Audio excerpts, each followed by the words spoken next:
all good, old boy. Didn't know you had a good old boy.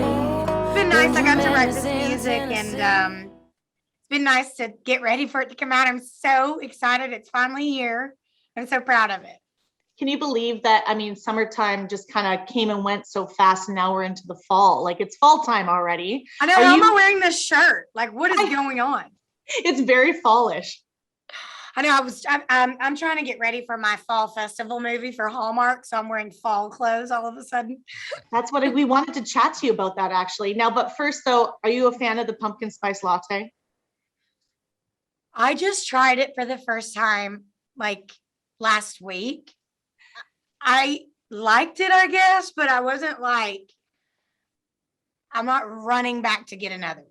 Okay, that's exactly how I felt. I felt the exact same way. We tried it on the air, and I gave it about a 6.5 out of 10. Would you agree?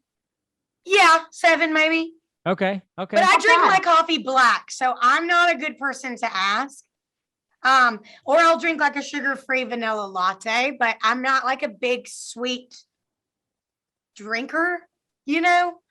And it's pretty sweet and spicy. Yeah. It's an interesting taste. It is an interesting taste. It's sweet and spicy, just like me. I should love it. Let's talk about appreciate the competition of the pumpkin spice. I like to be the sweet and spicy. I think you would win every time. Let's talk about Roadhouse Romance, because that's going to be on the Hallmark Channel, I think, this weekend, right? September 11th. Yeah. And was it shot in Vancouver, Canada? It was. I stayed out in White Rock. Yes. So we are actually from Vancouver. We're in just outside of Vancouver right now in Langley, kind of close to White Rock. But I think we shot some stuff in Langley. Oh, did you really? We did. Yeah. How did you like it? I loved it. It was really, I was very busy, so I didn't get to go out and everything was shut down too. So I didn't really get to go see anything, but it was pretty nice to stay on the beach in White Rock. I could just walk down to the beach. It's gorgeous. It's absolutely, and the United States is like literally right there. I could see America. I could see America from my balcony. The best of both worlds for you, right? Do you like acting? Is that something that you want to continue down the road? I love it. Yeah. I want to do roles that make sense with the music, obviously. And my character's name is Callie Jackson, and she's a lieutenant in the Army, and she's been deployed for 2 years, and she comes home, and her family owns like a little roadhouse and a little like barbecue place, and she sings at it. So I got to sing in the movie 3 times. Nice. So that made sense. 2 of the songs from the new album, Sitting Pretty on Top of the World, are on there, Run and What Do You Think Of? And then I did a cover of Keith Whitley's When You Say Nothing at All. So it was really fun to kind of bring what I know how to do into something I'm learning how to do. But I'm really proud of my performance overall. And my character's really spunky and sassy, and it wasn't really hard to step into her shoes. Her personality's pretty similar to mine, and I really enjoyed it. That's great. Congratulations on the new album, by the way. Thank you. Yes. Isn't that awesome? I'm so proud of it. Yeah. I'm really proud of it. It's like, I'm so overwhelmed with the love for it. I'm just really excited, and it's a really personal album for me. I came into the world, the public eye, when I was 15 on American Idol, and then the Road Less Traveled album really changed my life. And I wrote that album about becoming a woman, going from being a teenager to being a woman, and Sitting Pretty on Top of the World is about being a woman and all of the things I've kind of gone through. And I think it really shows my growth and really represents who I am now. And I'm just really proud of it. It's amazing how albums kind of, the theme of albums change with how you age and mature and become, your own person and all that kind of stuff, right? Yeah, this one's my breakup album. Went through a couple of those. So hopefully I got that behind me. You have to have a breakup album. Every girl's got to have a breakup album. This one's fun. I know the title track was inspired by a walk you went on during the pandemic. And I relate because, for about 9 or 10 months, like my favorite part of the day was that 45 to an hour walk I went on, because that's all we were able to do. Literally all we could do was just Yeah. walk around in our masks.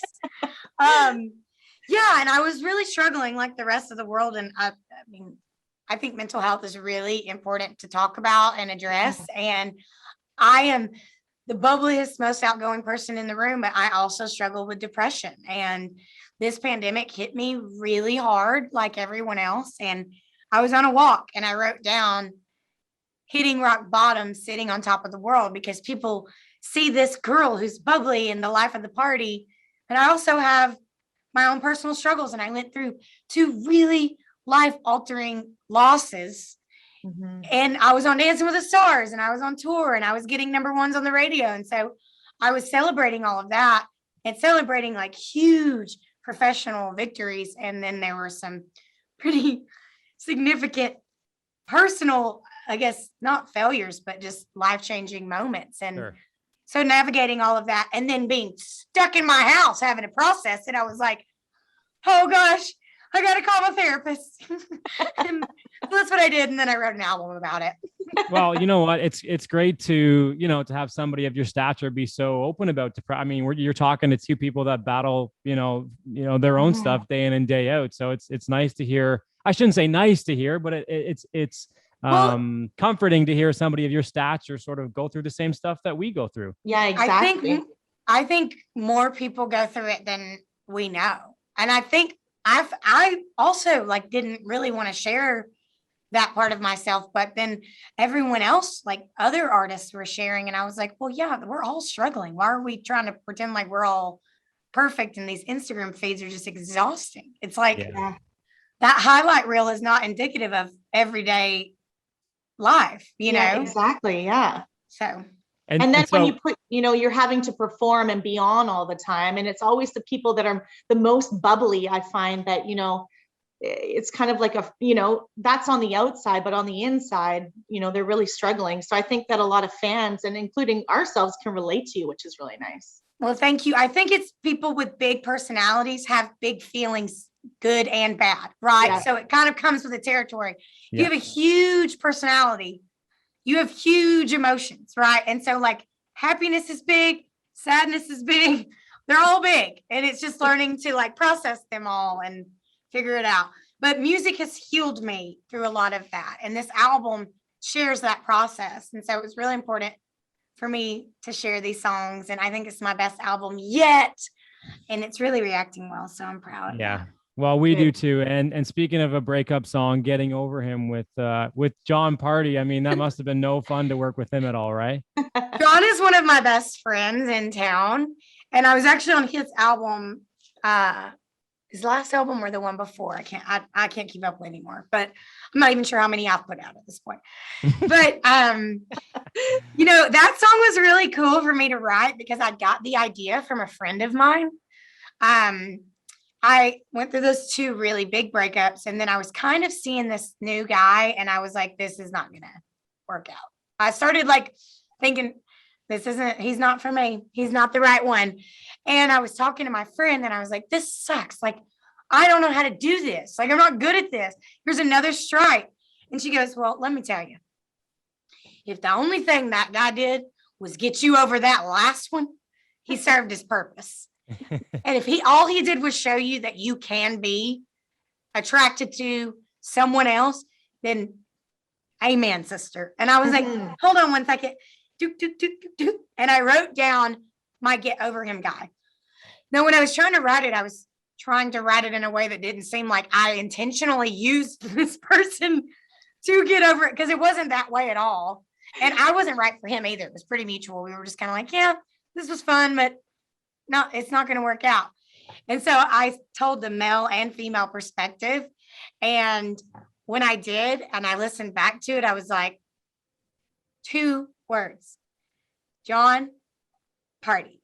And so I just texted it to John and said, hey, I wrote this song and I think it would be really cool if we did it together. And we did. And it's killing it. So it really is. Yeah. It's a fantastic final quick question.